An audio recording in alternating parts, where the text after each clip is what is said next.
Voilà, chers frères et sœurs, soyez abondamment bénis.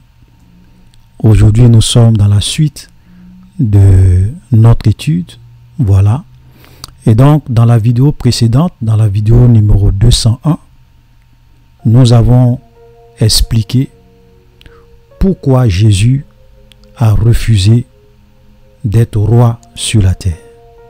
Voilà, Jésus a eu l'occasion d'être roi. Les gens voulaient venir le prendre pour l'établir roi et il a refusé. Donc, nous avons donné les raisons et nous avons ici aussi expliqué c'est quoi fait l'œuvre de Dieu. Parce que les gens sont venus poser cette question à Jésus. Cette question que souvent beaucoup de chrétiens se posent. On se dit comment je peux vraiment servir Dieu, comment je peux être impliqué dans l'œuvre de Dieu, comment je peux contribuer à l'avancement de l'œuvre de Dieu. Donc les gens aussi, du temps de Jésus, ont posé cette même question à Jésus. Dans l'évangile de Jean, le chapitre 6. Et Jésus a répondu, il a expliqué en quoi consistait faire l'œuvre de Dieu. Amen. Voilà, donc la Bible s'explique d'elle-même. Il y a des questions que beaucoup de personnes se posent souvent. Mais la Bible a déjà donné une réponse à cela. Parce qu'il y a des gens malheureusement qui ne savent pas c'est quoi faire l'œuvre de Dieu.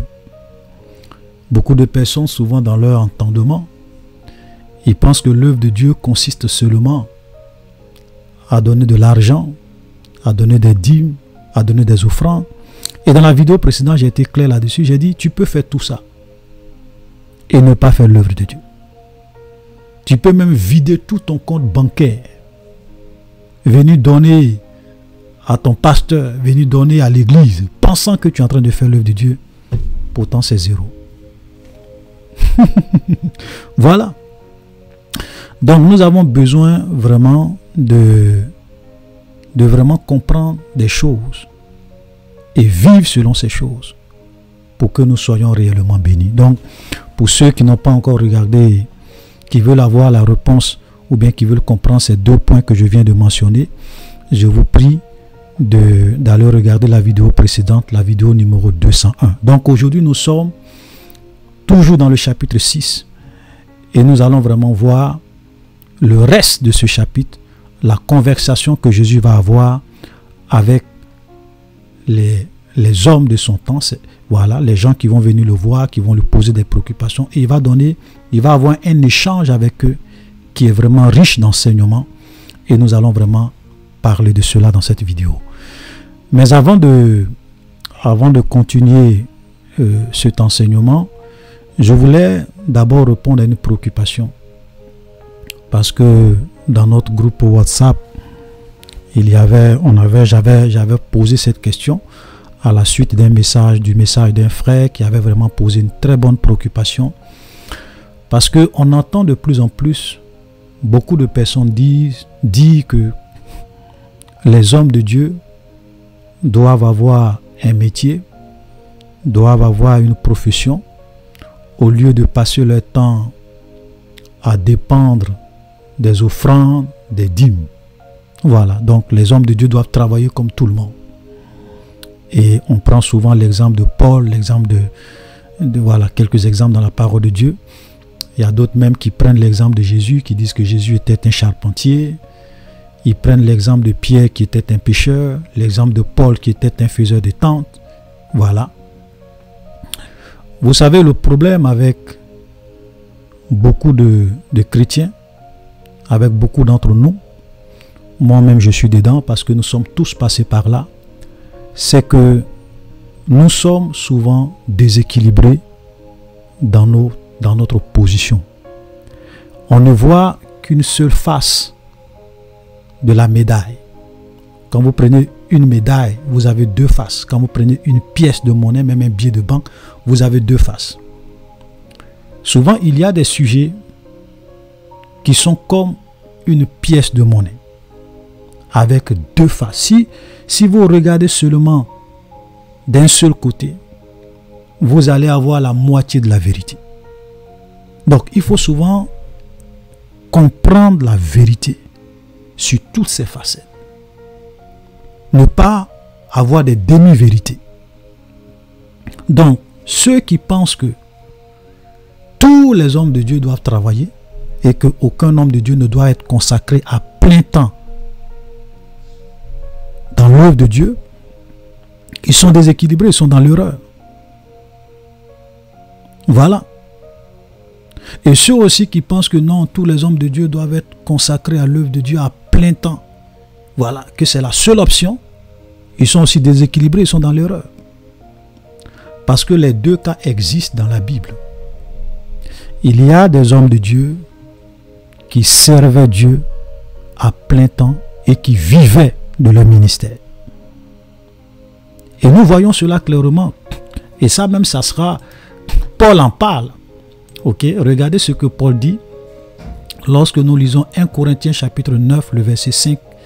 À partir du verset 5, il dit, c'est Paul qui parle, il dit, n'avons-nous pas le droit de mener avec nous une sœur qui soit notre femme, comme font les autres apôtres et les frères du Seigneur? Et Céphas ici c'est Pierre.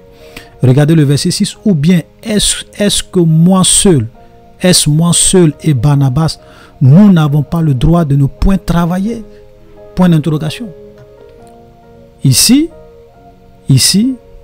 Paul est en train de dire, mais est-ce que c'est moi seul et Barnabas, ou est-ce que c'est nous deux seulement qui n'avons pas le droit de travailler comme les autres apôtres qui ne travaillent pas, qui prêchent la parole de Dieu, qui vivent aussi de la parole de Dieu, qui vivent de l'évangile? Donc ça veut dire que Pierre, par exemple, c'est vrai qu'il était un pécheur, mais quand il est rentré dans le ministère, quand il a commencé après la plénitude du Saint-Esprit, voilà, à la chambre haute, et que l'église a commencé à Jérusalem, tous les apôtres étaient consacrés à l'œuvre de Dieu, à la prédication de la parole de Dieu à 100%.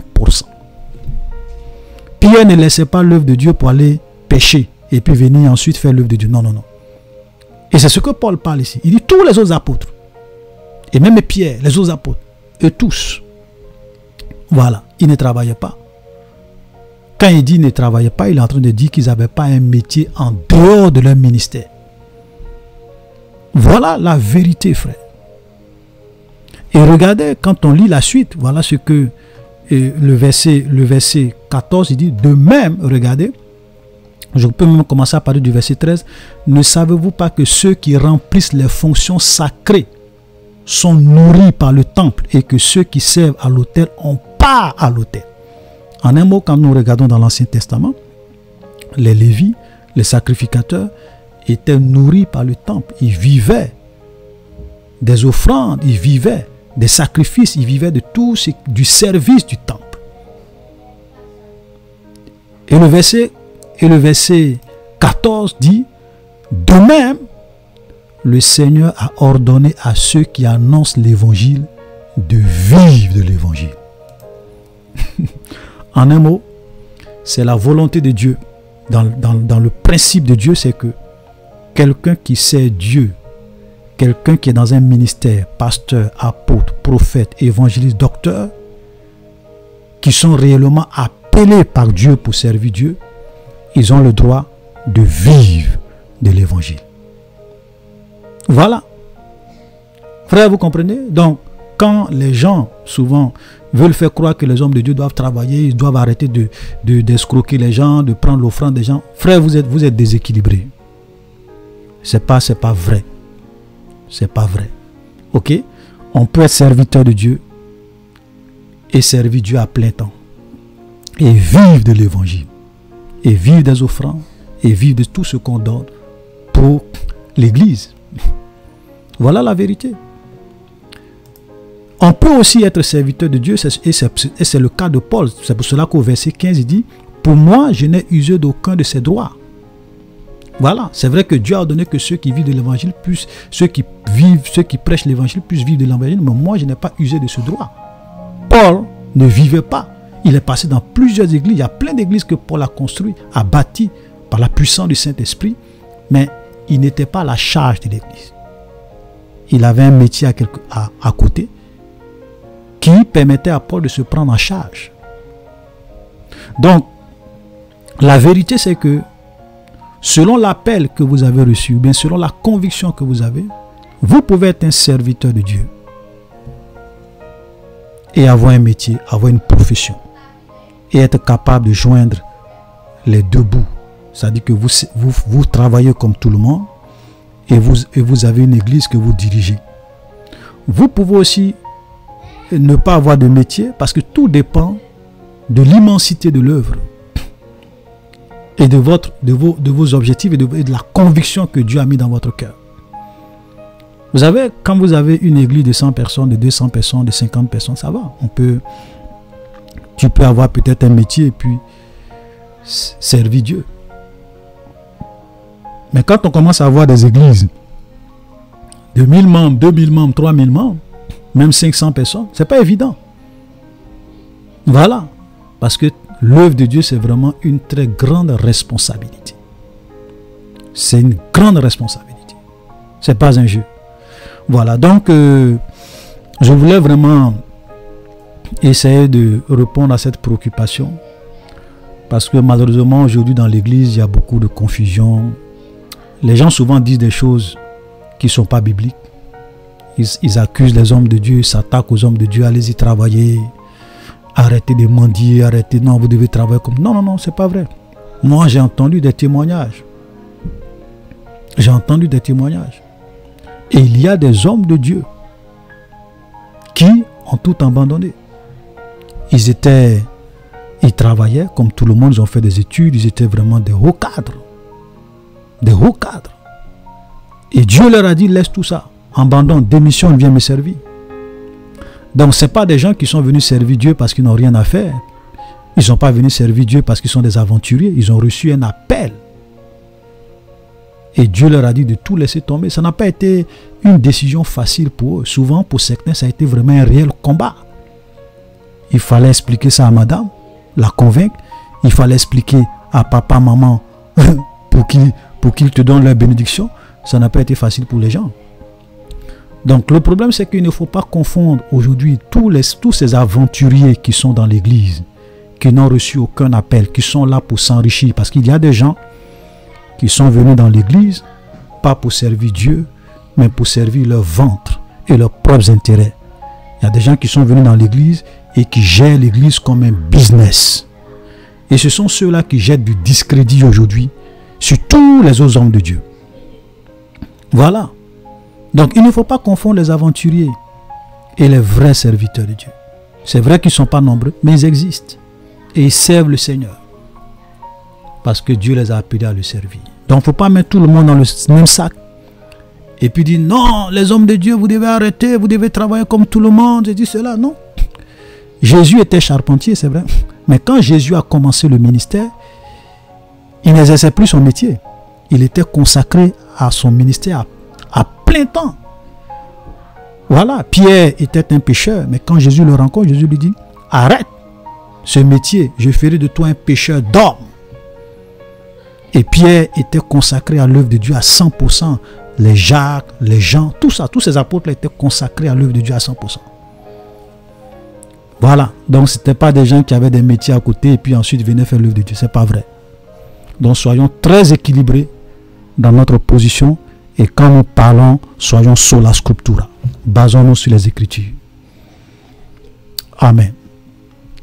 Donc, nous allons fermer cette petite parenthèse et continuer avec la suite. Comme je l'ai dit, on s'était arrêté la dernière fois sur le chapitre, on s'était arrêté au verset 29 du chapitre 6. Jésus leur répondit, l'œuvre de Dieu, c'est que vous croyez à celui qui l'a envoyé. Donc, on a expliqué cela. Verset 30. Quel miracle fais-tu donc, lui dit-il, afin que nous le voyions et que nous croyons en toi. Que fais-tu? Nos pères ont mangé la manne dans le désert, selon ce qui est écrit, il leur donna le pain du ciel à manger. Donc ça c'est vraiment, j'ai envie de dire, le comportement aujourd'hui de l'homme, je veux dire de beaucoup de personnes. Et ça c'est souvent l'attitude des hommes en général. On veut voir des miracles pour croire. Pourtant, ces mêmes personnes qui posent cette question, Jésus a fait le miracle de la multiplication des pains. Ils ont vu, au point même où ils voulaient venir le prendre pour le faire roi. Mais là encore, ils racontent, Jésus dit, quel miracle fais-tu pour que nous croyions en toi? Et souvent, les gens veulent voir des miracles pour croire. Les gens courent derrière les miracles. Les gens courent derrière les prodiges. Vous savez, quand vous êtes un homme de Dieu que Dieu utilise puissamment, je ne parle pas de toutes les mises en scène que nous voyons aujourd'hui, des gens qui pensent qu'ils ont le pouvoir, ils ont la puissance, ils soulèvent leurs mains, tout le monde tombe. Ce n'est pas de ça que moi je parle. Ça, c'est de la plaisanterie. Ça, c'est je vais dire, c'est du spectacle. Voilà. Souvent, vous avez des hommes de Dieu, quand ils lèvent les mains, tout le monde tombe. Chrétiens, compagnons, tout le monde tombe. Ça, c'est pas de Dieu. Parce que quand vous lisez la Bible, vous allez vous rendre compte que les gens qui, lorsqu'ils rencontraient Jésus, tombaient, possédés par des démons. Ils tombaient, c'était des gens qui étaient possédés. Parce que quand les esprits mauvais sont dans la vie d'une personne et qu'ils rencontrent la puissance de Dieu, l'esprit impur ne peut pas résister. Il est obligé de se manifester. Il secoue la personne crie, la personne tombe. Et quand c'est comme ça, Jésus prenait autorité, pouvoir et chassait le démon. Ça, c'est l'œuvre de Dieu. Quand on est dans une salle que la présence du Seigneur descend, vous allez voir les gens, c'est vrai, ils se prosternent la face contre terre pour adorer Dieu, pour lui rendre toute la gloire. Le Saint-Esprit n'est pas là pour s'amuser à faire tomber les gens. Vous allez dans des églises, l'homme de Dieu se lève la main. Chrétien qui craint Dieu, chrétien qui est possédé, chrétien qui n'est pas possédé, tout le monde tombe sur les bancs. Et on appelle ça puissance de Dieu. Frère, ça c'est de la plaisanterie. Voilà. Souvent, il y a d'autres qui s'en vont chercher ces genres de pouvoirs mystiques et diaboliques pour faire tomber les gens. Ils vont chercher ça au Ghana, au Nigeria. Voilà, ils vont signer des pactes avec des puissants démoniaques pour faire tomber les gens. Est-ce que vous pensez que l'Esprit de Dieu n'a rien à faire que de faire tomber les gens pour montrer qu'il est puissant? Est-ce qu'il y a quelqu'un dans ce monde qui avait plus d'onction que Jésus? Mais Jésus faisait l'œuvre de Dieu avec ses disciples. Ses disciples ne tombaient pas. sous l'onction. Jésus même allait de ville en ville, prêchait la parole. Les gens ne tombaient pas comme des fous en train de se trimballer par terre, on tombe sur des bancs. Le Saint-Esprit ne s'amusait pas à faire ça. Quand nous regardons la Bible, nous voyons que Jésus n'est pas là pour humilier les gens, pour montrer qu'il est puissant. Quand il voit quelqu'un qui est boiteux, qui est par terre, il le relève. Il ne le fait pas tomber, il le relève. Quelqu'un qui est aveugle, qui est là, qui donne, Jésus le guérit pour qu'il puisse être un homme à part entière, correct, normal. Il voit le fou de Gadara, quelqu'un qui dort dans les sépulcres, il le délivre et le gars revient à son bon sens. Dieu est venu pour rétablir ce qui a été détruit. Il n'est pas venu pour humilier les gens, les faire tomber, point oui, point non, pour montrer qu'il est puissant. Ça, c'est vos pasteurs qui aiment faire du spectacle, qui aiment vous épater. Et comme les hommes aiment ça, il y a des hommes de Dieu qui vont chercher la puissance, souvent même démoniaque, pour leur donner cela. Je ne suis pas impressionné par ces choses, frère. Parce que le seul Elohim d'Israël n'est pas venu pour ce genre de choses, pour le spectacle. Voilà, donc, les gens posent la question à Jésus. Qu'est-ce que tu nous fais? Quel miracle fais-tu? Il dit, quel miracle fais-tu? Lui dit-il, enfin que nous le voyons et que nous croyons en toi. Et Satan a compris que les gens aiment voir les miracles pour croire. Donc, qu'est-ce que le diable fait dans ces temps de la fin? Il envoie ces faux hommes de Dieu qui enseignent le mensonge, qui sont dans le spectacle, qui sont dans la manipulation, des miracles mensongers, des mises en scène. Voilà, pour montrer qu'ils sont puissants, pour que les hommes les suivent. Et beaucoup sont séduits, beaucoup sont trompés, beaucoup s'égarent. Et je vous assure, comme je le dis, nous sommes à la fin des temps et Jésus a dit qu'à la fin des temps, plusieurs faux prophètes se lèveront et ils séduiront beaucoup de gens. Moi, je ne cherche pas des miracles, je ne cherche pas des prodiges. Voilà, je cherche Dieu le seul Elohim. Je veux avoir des hommes de Dieu qui vont m'enseigner la crainte de Dieu, qui vont m'enseigner à craindre Dieu, à vivre dans la sainteté, dans la pureté, à me détourner du mal et du péché, à être réellement un vrai adorateur, un enfant de Dieu, dont la robe a été lavée par le sang de l'agneau. Voilà. Je veux un homme de Dieu qui va m'apprendre à chercher premièrement le royaume des cieux et sa justice. Et tout le reste vont venir à moi de façon naturelle. Donc, Satan peut le diable peut même faire des miracles. Satan fait des miracles. Les miracles ne sont pas nécessairement la preuve qu'un homme de Dieu est vrai. Vous avez beaucoup de chrétiens, dès qu'ils voient les miracles, oui, ça, cet homme de Dieu, c'est un vrai homme de Dieu. Qui t'a dit ça? Même le diable fait des miracles. Quand vous lisez l'histoire de Moïse, quand Moïse allait en Égypte pour délivrer son peuple, il y a des miracles que Moïse a opérés. Les magiciens de l'Égypte ont aussi opéré ces mêmes miracles. Pour vous dire que le diable aussi fait des miracles. Et si vous êtes des chrétiens qui cherchez des miracles, Satan va vous servir des miracles à la fin des temps pour vous séduire. Alléluia. Voilà. Donc, nos pères ont mangé, verset 31, nos pères ont mangé la manne dans le désert selon qu'il est écrit, il leur donna le pain du ciel à manger. Jésus leur dit en vérité, je vous le dis, Moïse ne vous a pas donné le pain du ciel, mais mon Père vous donne le vrai pain du ciel. Effectivement, lorsque nous regardons dans l'Ancien Testament, nous voyons que le peuple de Dieu étant dans le désert, Dieu faisait descendre du pain du ciel. Dieu faisait descendre la nourriture du ciel qu'on appelait la manne. Et ils mangeaient. Et le Seigneur les a nourris dans le désert pendant 40 ans pour leur montrer sa puissance. C'est de ça qu'il parle quand il dit nos pères ont mangé la manne dans le désert. Voilà. Jésus l'a dit, ce que Moïse vous a donné, c'est vrai, c'était la nourriture qui descendait du ciel. Mais ce n'est pas le vrai pain du ciel. Parce que le vrai pain du ciel, et Jésus leur explique, il dit, car le pain de Dieu, c'est celui qui est descendu du ciel et qui donne la vie au monde. Voilà le vrai pain. Le vrai pain de Dieu, c'est en réalité une personne. C'est Dieu lui-même qui vient dans ce monde, qui prend une forme humaine, ok, et qui donne sa vie pour le salut de l'humanité. C'est ça le vrai pain de Dieu. Sinon le pain, la nourriture physique, la manne qui descendait du ciel que vous mangez, c'est vrai, ça c'était un miracle de Dieu, mais c'est pas ça le vrai pain.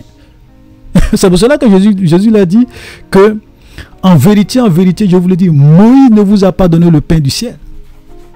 En un mot, Moïse ne vous a pas donné le vrai pain du ciel.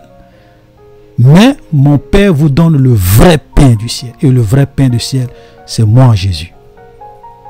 Alléluia.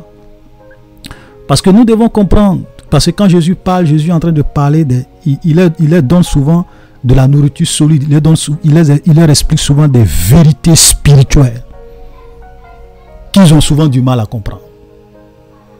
Amen. Et ça c'était, Jésus était vraiment, quand on voit souvent les paroles de Jésus, on est impressionné. Vous savez, ça me fait souvent rappeler à cette histoire où, et nous allons voir ça un peu devant, où vous avez des huissiers qu'on a envoyés pour venir arrêter Jésus. Des soldats qu'on a envoyés pour venir arrêter Jésus. Et ils sont venus, il y avait la foule, Jésus était en train d'enseigner, la foule, ils se sont arrêtés, ils ont commencé à écouter Jésus. Et Jésus parlait. Quand eux-mêmes, ils ont fini d'écouter Jésus, ils disent, les gars, surtout, on ne peut pas l'arrêter. Donc, ils sont retournés voir les principaux sacrificateurs qui les avaient envoyés arrêter Jésus. Et les gens leur ont dit, mais pourquoi vous ne l'avez pas arrêté? Il dit, en vérité, jamais homme n'a parlé comme ce monsieur. On ne pouvait, parce que nous, depuis que nous sommes nés, nous avons grandi. On n'a jamais vu un homme parler comme ce monsieur. Jamais homme n'a parlé comme lui. Ils étaient impressionnés. Eux-mêmes ils disent, les gars, Laissons cette histoire. Ce monsieur-là, on va l'arrêter. Pourquoi? Est-ce que ce qu'il dit là, depuis nous sommes nés, nous avons une fois entendu ça? Ils étaient frappés par l'enseignement de Jésus. Frère, je vous assure que si vous lisez la parole de Dieu, que vous prenez plaisir à méditer la parole de Dieu, vous allez avoir des révélations. Vous allez avoir des réponses à vos préoccupations. Malheureusement, aujourd'hui, beaucoup de chrétiens ne lisent pas la Bible. Et ça, c'est l'un des drames aujourd'hui. Beaucoup de chrétiens sont ignorants. Ils sont exploités, ils sont manipulés par les hommes de Dieu. Ils préfèrent placer leur foi en des hommes que de placer leur foi en la parole de Dieu, prendre eux-mêmes la Bible et comprendre ce qui est écrit. Alléluia.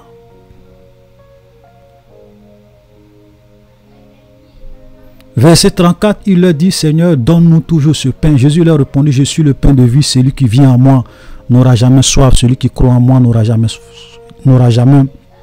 celui qui vient à moi n'aura jamais faim, et celui qui croit en moi n'aura jamais soif. Mais je vous l'ai dit, vous m'avez vu et vous ne croyez point. Tout ce que le Père me donne viendront à moi, et je ne mettrai pas dehors celui qui vient à moi, car je suis descendu du ciel pour faire non ma volonté, mais la volonté de celui qui m'a envoyé. Donc Jésus est en train de leur expliquer qu'il est réellement ce pain-là. Si tu viens à lui, tu n'auras jamais faim. Si tu crois en lui, tu n'auras jamais soif. C'est ce qu'il a dit à la femme samaritaine que nous avons vu au chapitre 4. Il a dit à la femme samaritaine, l'eau que tu puises dans ce puits, si tu bois, tu auras encore soif, mais l'eau que moi je te donne, tu n'auras plus jamais soif. Et cette eau va se transformer en une source de vie. Amen. Il y a l'eau physique, mais il y a l'eau spirituelle que Dieu donne. Amen. Et qui nous suit jusque dans l'éternité. Donc Jésus était le vrai pain. Il était réellement un véritable breuvage. Il a dit, venez à moi, vous tous qui êtes fatigués et chargés. Je vous donnerai du repos. À celui qui a soif, qu'il vienne. Et je lui donnerai de l'eau, de la source de vie, gratuitement dans le livre de l'Apocalypse. Alléluia. Donc tous ceux qui ont la soif spirituelle, tous ceux qui ont une faim spirituelle, quand ils viennent à Jésus, ils sont réellement restaurés. Parce qu'il est le roi des rois et le Seigneur des seigneurs. Il est le vrai pain qui est descendu du ciel. Alléluia. Voilà. Il dit, tout ce que le Père me donne viendront à moi et je ne mettrai pas dehors celui qui... Je suis le pain du ciel. Et regardez le verset 38 qui me plaît. Il dit, car je suis descendu du ciel pour faire non ma volonté, mais la volonté de celui qui m'a envoyé. Comme mon père spirituel pouvait le dire, il dit, ça c'est la seule phrase qui résume l'autobiographie de Jésus. Je suis descendu du ciel pour faire non pas ma volonté, mais la volonté de celui qui m'a envoyé. Amen. Donc Jésus est venu dans ce monde, la parole s'est faite chair et la parole a pris une forme de servitude, une forme de serviteur pour faire la volonté de Dieu, son Père qui l'a envoyé. Dieu le Père, Dieu le Fils, Dieu le Saint-Esprit. Donc le Père envoie le Fils et le Fils est venu pour faire la volonté de celui qui l'a envoyé. Et cette volonté, c'était quoi? Donner sa vie pour le salut de l'humanité. Car Dieu a tant aimé le monde qu'il a donné son Fils unique afin que quiconque croit en lui ne périsse pas mais qu'il ait la vie éternelle. Amen. Qu'il ait la vie éternelle. Et il dit le verset 29, oh la volonté de celui qui m'a envoyé, c'est que je ne perde rien de tout ce qu'il m'a donné, mais que je le ressuscite au dernier jour. La volonté de mon Père, c'est que quiconque voit le Fils et croit en lui ait la vie éternelle et je le ressusciterai au dernier jour. Voilà. Donc voilà, Jésus est en train de résumer sa mission. Il est venu pour sauver le monde. Il est venu pour que tous ceux qui viennent à lui, tous ceux qui croient en lui, ne puissent point périr, mais qu'ils puissent avoir la vie éternelle. Voilà la mission de Jésus, frère. Si vous pensez que Jésus est venu pour faire de vous des multimilliardaires, vous êtes en train de perdre votre temps dans l'église. Si vous pensez que Jésus est venu premièrement pour vous donner mariage, pour vous donner beaucoup d'argent, pour vous donner le voyage, pour vous donner le visa, frère, je vous assure, je le dis de façon claire, vous êtes en train de vivre une vie d'illusion. Ce sont des choses que Jésus peut vous donner. Jésus peut te bénir, il peut te donner le mariage, il peut te donner tout ça. Mais il n'est pas venu premièrement pour ça. Parce que il y a quelque chose de plus grand et même un danger plus grand que ce qui se passe dans ce monde. La mort éternelle. Le feu de l'enfer. Parce que chacun, après la mort, il y a deux grandes destinations. Le paradis ou l'enfer. Voilà. Donc notre destination finale, ce n'est pas ce monde. Ce monde-là, on est ici pour un temps. Donc la priorité de Dieu, c'est de nous sauver pour que nous puissions vivre avec lui un jour dans le paradis. Donc dans ce monde, tu peux être riche. Dans ce monde, tu peux être pauvre. Tu peux souffrir. C'est pas ça qui est important. Aujourd'hui, malheureusement, les gens ont inversé. Ils ont inversé les priorités. Vous avez les hommes de Dieu, 80% de leur message, c'est sur les choses de la terre. L'argent, la prospérité, l'indépendance financière, la gloire. Vous êtes ceci, vous allez régner, vous allez briller, vous êtes des champions, vous êtes des dieux, vous êtes des ceci, du n'importe quoi. Et les choses qui sont importantes, les choses qui vont compter au jour du jugement, on ne prêche pas cela. Vous pensez qu'au jour du jugement, Dieu va demander à quelqu'un, Dieu va dire à quelqu'un, va à l'enfer parce que tu n'es pas riche? Vous pensez qu'au jour du jugement, Dieu va dire à quelqu'un, va à l'enfer parce que tu étais pauvre?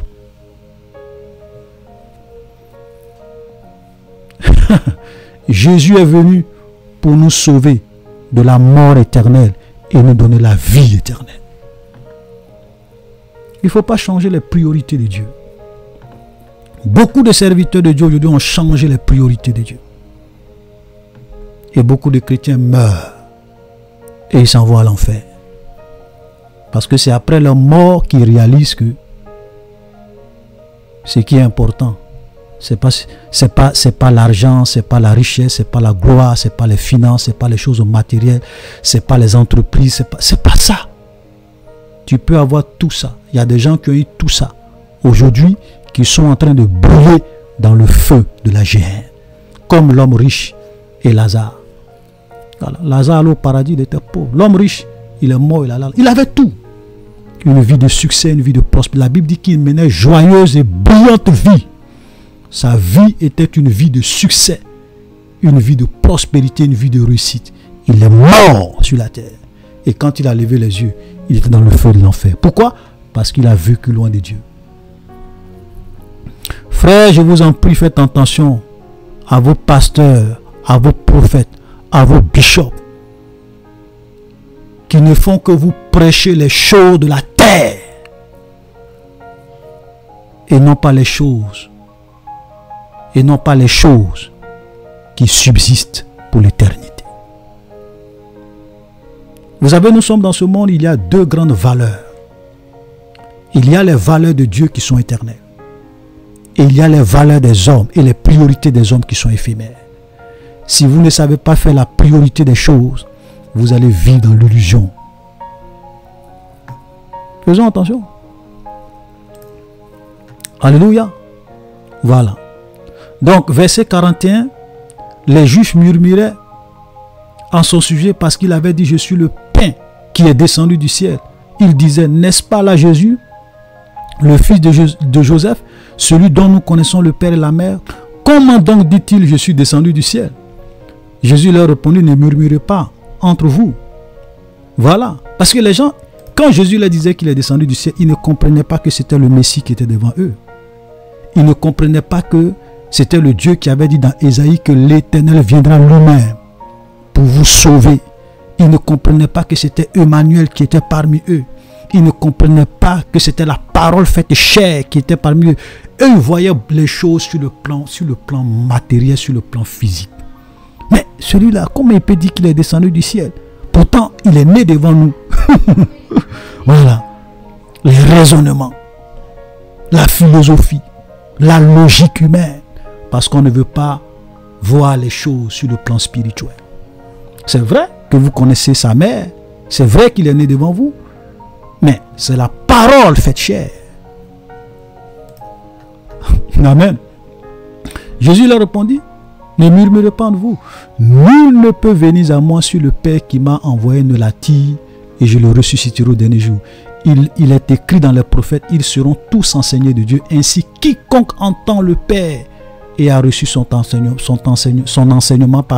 vient à moi. C'est que nul n'a vu le Père, sinon celui qui vient de Dieu, celui-là a vu le Père. En vérité, je vous le dis, celui qui croit en moi à la vie éternelle, je suis le pain de vie. Vos pères ont mangé la manne dans le désert, ils sont morts.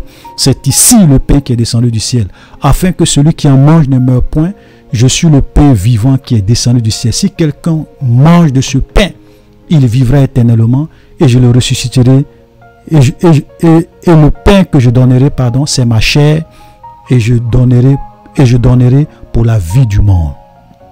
Vous comprenez? Mais Jésus va dire quelque chose de très important. Il dit, nul ne peut venir à moi si le Père qui m'a envoyé ne l'attire, et je le ressusciterai au dernier jour.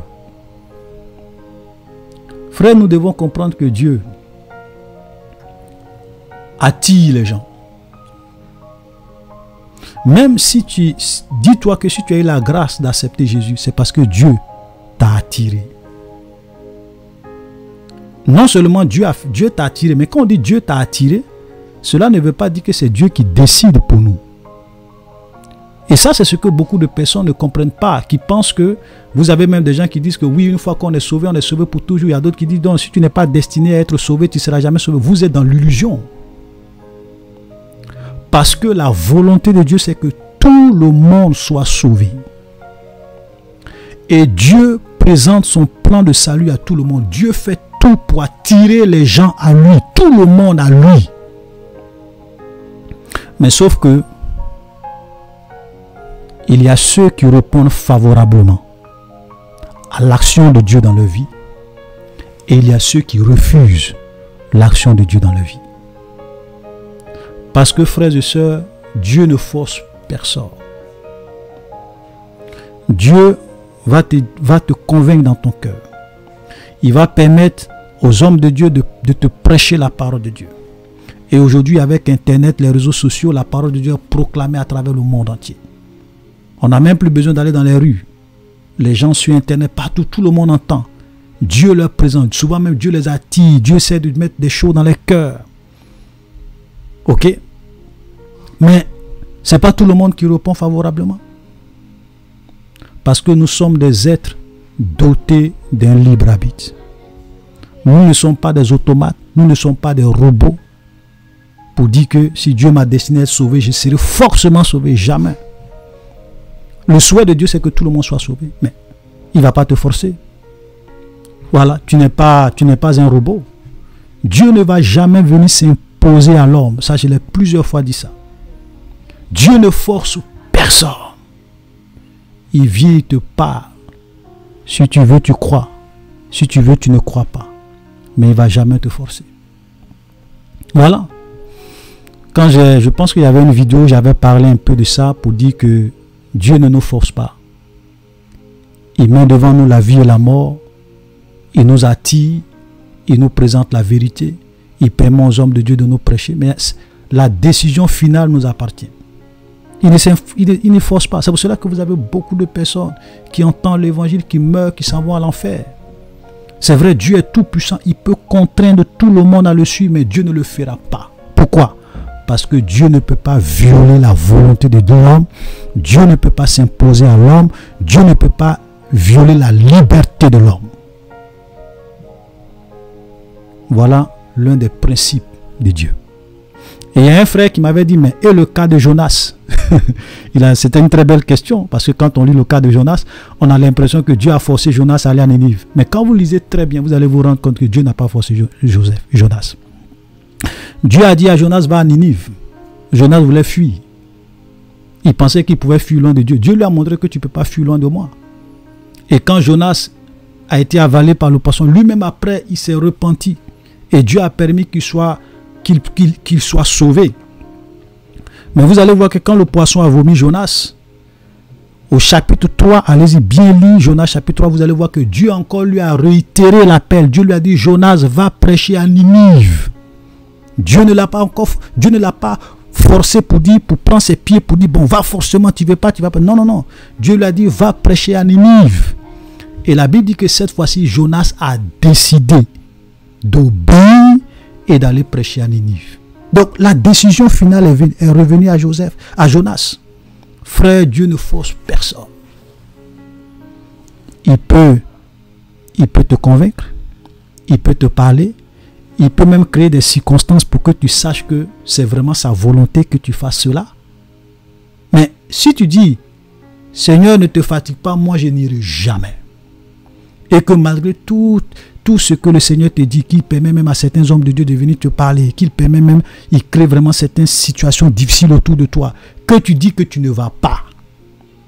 Dieu, l'Esprit de Dieu ne va, je vais dire, c'est pas le Seigneur qui va venir prendre tes pieds, ou bien l'Esprit de Dieu qui va venir prendre tes pieds pour te forcer.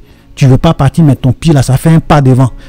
Tu ne veux pas partir, mais l'autre pied, non, non, non, non. Dieu ne s'impose pas là. Voilà la vérité. Donc le Seigneur nous attire, mais la décision finale appartient à chacun. Il y a d'autres qui répondent favorablement, parce qu'ils sont convaincus, ils veulent sauver les âmes. Il y a d'autres qui disent non. Parce qu'ils pensent, ils préfèrent vivre dans ce monde, dans la pornographie, dans l'adultère, dans la fornication, dans le sexe, dans l'immoralité, dans l'alcool, dans la drogue. Voilà. Ils prennent plaisir à cela, tromper leur femme, chercher la femme de leur camarade, se satisfaire sur le plan charnel. Parce qu'ils savent que s'ils veulent vraiment suivre Dieu, ce sont des choses qu'ils vont abandonner. Donc, ils préfèrent choisir leur vie. Et tous ces chrétiens qui ont un pied dedans, un pied dehors, qui vivent une double vie. Comme je le dis, j'ai dit, vous pouvez tromper tout le monde. Vous pouvez tromper vos pasteurs, vous pouvez tromper vos bishops. Mais s'il y a une personne dans ce monde que personne ne peut tromper, c'est le seul Elohim d'Israël. Yeshua HaMashiach, Jésus-Christ de Nazareth, le Fils de Dieu. La Bible dit que ses yeux sont comme une flamme de feu. Quand Jean l'a vu sur l'île de Patmos, il dit ses yeux sont comme une flamme de feu. Ça veut dire que quand les regards de Jésus se posent sur toi, toute ta vie est exposée devant lui comme dans un film. Ton passé, ton présent, ton futur, tout est là. Même tes sentiments les plus cachés, tes intentions les plus cachées, tous tes péchés mignons, il n'y a pas un qui échappe à celui dont les yeux sont comme une flamme de feu. Frère, c'est pour cela que moi je ne vis pas ma vie par rapport à un homme. Je ne vis pas ma vie par rapport à un pasteur. Je ne vis pas ma vie par rapport à un bishop. Je vis ma vie par rapport au seul Elohim d'Israël. Il y a des gens qui se fatiguent. Ils vont à l'église, ils se jouent les chrétiens les dimanches. Mais durant toute la semaine, ils mènent une double vie. Vous faites du mal à qui? Vous êtes en train de vivre vous-même dans l'illusion. Je vous dis la vérité. Amen.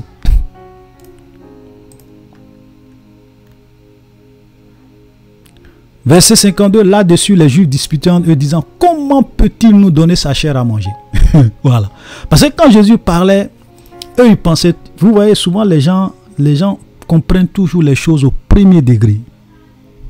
Quand il dit, quand il dit même, il continue un peu, il dit en vérité, je vous le dis, si vous ne mangez la chair du Fils de l'homme, verset 53, et si vous ne buvez son sang, vous n'avez point la vie en vous-même. Celui qui mange ma chair, qui boit mon sang a la vie éternelle, je le ressusciterai au dernier jour. Car ma chair est vraiment une nourriture et mon sang est vraiment un breuvage. Celui qui mange ma chair, qui boit mon sang, demeure en moi et je demeure en lui, comme le Père qui m'a envoyé et que je vis par le Père, ainsi celui qui me mange vivra par moi. C'est ici le Père qui est descendu du ciel.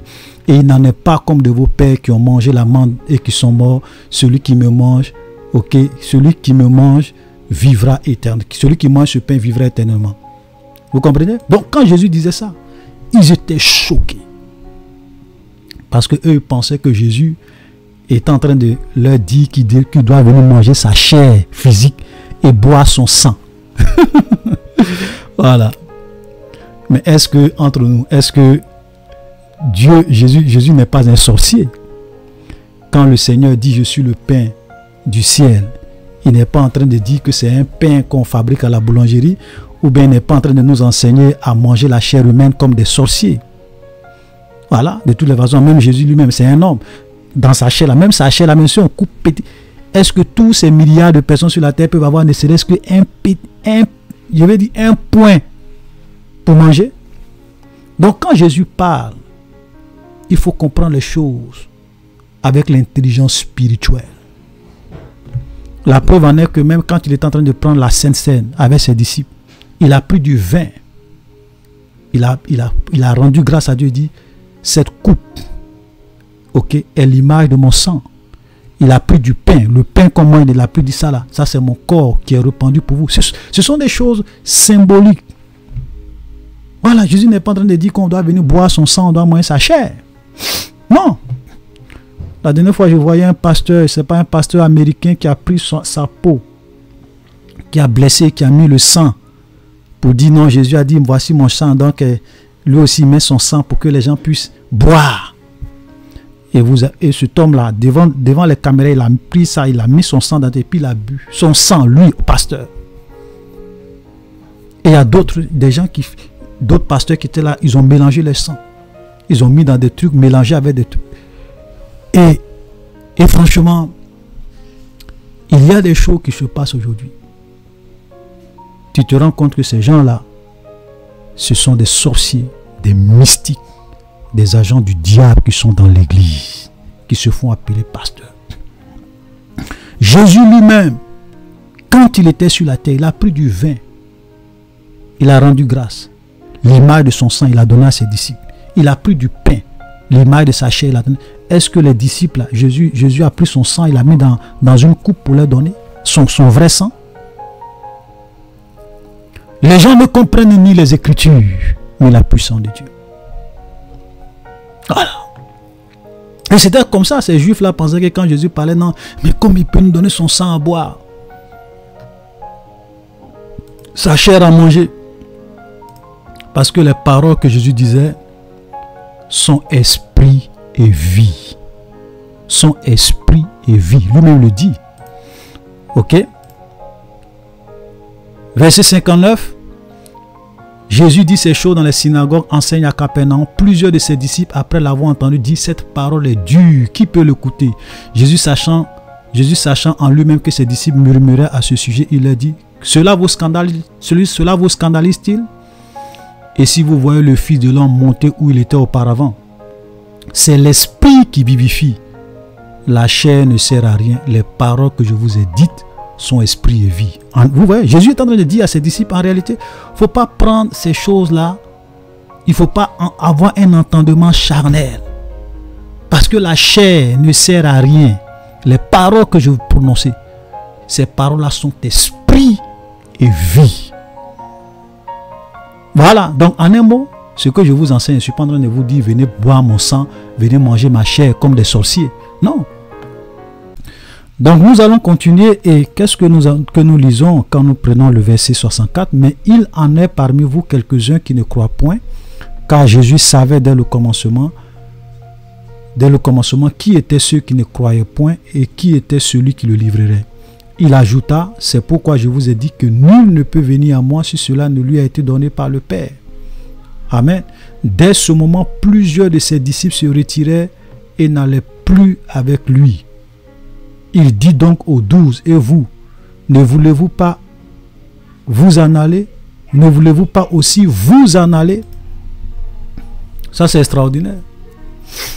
Donc, après ce message où Jésus parlait de manger sa chair, boire son sang, malgré qu'il ait dit que tout ce qu'il dit, les paroles qu'il a prononcées sont esprit et vie, beaucoup de ses disciples ne comprenaient pas. Et pour eux, cette parole était trop dure. Et eux-mêmes le disent, hein, il dit, dès ce moment, plusieurs de ses disciples se retiraient et ils n'allaient plus avec lui. Et nous voyons, regardez le verset 7, il dit, plusieurs de ses disciples, après l'avoir entendu, disent, cette parole est dure, qui peut l'écouter? Voilà. Donc, voilà des gens qui suivaient Jésus, qui étaient les disciples de Jésus, et nous voyons que Jésus avait plus de 70 disciples. Parce que quand nous lisons Luc chapitre 10, le verset 1, il est dit, après cela, le Seigneur désigna encore, il désigna encore. C'est-à-dire qu'en plus de 12, il désigna encore 70 autres disciples. Et il les envoya 2 à 2 devant lui dans toutes les villes et dans tous les lieux où lui-même devait aller. Luc 10, le verset 1. Donc Luc 10, le verset 1 nous apprend clairement que Jésus avait plus de 70 disciples, donc 82 disciples au total. Et donc quand il va prêcher cette parole, quand il va prêcher ce seul message, ok, ce seul message, ses disciples vont trouver que ces paroles-là sont trop dures. Le verset 60. Et dans le verset 66, dès ce moment, plusieurs de ses disciples vont se retirer et n'allaient plus avec lui. Vous comprenez? Donc, imaginez que vous êtes dans une église, vous êtes pasteur d'une église où vous avez 82 fidèles. Vous venez un dimanche, vous prêchez un seul message et il y a plus de 60 personnes qui disent qu'ils ne vont plus dans ton église. Donc ton église se vide pratiquement. Frère, voilà l'une des vérités que beaucoup de chrétiens et d'hommes de Dieu doivent savoir. C'est que ce n'est pas tout le monde qui aime la vérité. Ce n'est pas tous les hommes qui aiment entendre toutes sortes de messages. Il y a des gens, quand tu vas prêcher un certain type de message, ils vont dire que moi, je ne vais plus dans ton église, moi, je préfère... Ça, là, moi, c'est pas possible, je ne peux pas faire ça. Non, moi, franchement, moi, je ne peux pas supporter ça. Non, moi, je ne peux pas accepter ça. Moi, je ne peux pas vivre comme ça. C'est pour cela que vous allez vous rendre compte que les hommes de Dieu, les églises, où souvent on prêche tout le conseil de Dieu, où on prêche la sainteté, où on prêche la pureté, la crainte de Dieu, où on ne vient pas vendre du rêve aux gens, tu vas voyager, tu vas prospérer, tu vas ceci, cela, où on est axé sur ce qui est biblique. Vous allez voir que ces hommes de Dieu là, leur église, il n'y a pas beaucoup de personnes qui aiment aller là-bas. Les hommes n'aiment pas la vérité. C'est pour cela que, frère, le nombre de personnes dans une église, ça n'impressionne pas Dieu. Le nombre de personnes dans une église n'impressionne pas Dieu. Pourquoi? Parce que Dieu connaît ce qu'il a dans le cœur des gens. Les gens n'aiment pas la vérité. Si vous êtes dans une église où on prêche la vérité, vous allez voir. Ce n'est pas tout le monde qui aime aller dans des églises où on prêche la vérité, des vérités qui dérangent. Des vérités qui n'ont pas envie d'entendre. Surtout des vérités sur le péché, sur la sainteté, où on met le doigt sur le péché. Voler n'est pas bon. Chercher la femme de tes amis n'est pas bon. Chercher le mari de tes camarades n'est pas bon. Mentir, vivre dans le péché, dans la fornication, dans l'adultère, dans la pornographie, dans l'immoralité, dans la manipulation, dans les détournements de fonds. C'est pas bon. Des églises où on insiste sur le péché et sur la sainteté. Les gens n'aiment pas ça. C'est trop dur. Qui peut supporter ça? Non, personne ne peut être saint. La chair est faible. Non, Dieu lui-même, il comprend les temps, les temps dans lesquels nous sommes. C'est trop difficile. Je ne peux pas rester comme ça. Hein? Être vieille jusqu'au mariage. C'est pas possible. Non, comment, toi, un homme, tu vas rester comme ça sans chercher femme. C'est impossible. Dieu lui-même sait que c'est pas possible. Voilà les consolations, voilà la consolation que beaucoup de personnes se donnent pour vivre dans le péché. Vous savez, comme je le disais tantôt, tu peux tromper les hommes, tu peux te justifier comme tu veux, tu peux vivre la vie que tu veux. Mais Dieu, nous allons tous un jour passer à la loupe. Les yeux de Dieu voient tout. Tu ne peux pas te cacher. Donc, ces disciples vont dire non, on ne va plus. Donc, ils vont se retirer. Son église se vide. Et regardez, même quand son église se vide, Jésus n'est même pas dérangé un peu. Non. Il n'a pas couru derrière pour dire non, venez, je vais bien vous expliquer. Vous m'avez mal compris. Non. Tu veux partir. Tu es libre de partir. Tu ne veux plus venir avec moi. C'est ton choix. Je ne te force pas. Voilà Jésus. Et regardez, il se retourne encore vers les 12. Il dit, Jésus, verset 67, Jésus donc dit aux 12, et vous, ne voulez-vous pas aussi vous en aller? Vous imaginez? Toi, ton église se vide, tout le monde s'en va. Mais le peu qui reste là, tu te retournes encore vers. Mais tu dis, mais les autres sont partis, mais vous là, vous n'allez pas aussi. Vous pouvez partir, hein? Frère, voilà le Jésus que nous suivons. Un vrai serviteur de Dieu. Il n'est pas impressionné par le nom, par les gens qui le suivent. Il ne va jamais faire la courbette devant quelqu'un pour que cette personne-là le suive. Jamais. Tu veux partir, tu es libre de partir. Tu veux vivre la vie que tu veux, tu es libre de vivre la vie que tu veux. Dieu n'a que faire. C'est vrai qu'il peut être attristé. Il veut que tous les hommes soient sauvés. Mais la vie est une question de choix. De toutes les façons, qui va payer pour ses péchés? Tous ceux qui refusent le don gratuit de Dieu, qui vivent dans le péché, qui pratiquent le mal. Qui va souffrir? Est-ce que c'est Dieu qui va aller à l'enfer à ta place? Jamais. Tu vas assumer tes péchés et tes actes. Ce n'est pas Jésus. Ça l'attriste. Il t'aime. C'est pour cela qu'il est venu donner sa vie pour que tu sois sauvé. Mais il dit qu'il met devant nous la vie et la mort.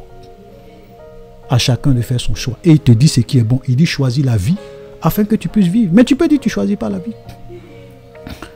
Donc vous voyez que Jésus était un homme de Dieu, était un vrai berger, était un véritable pasteur, un véritable enseignant, quelqu'un qui était digne.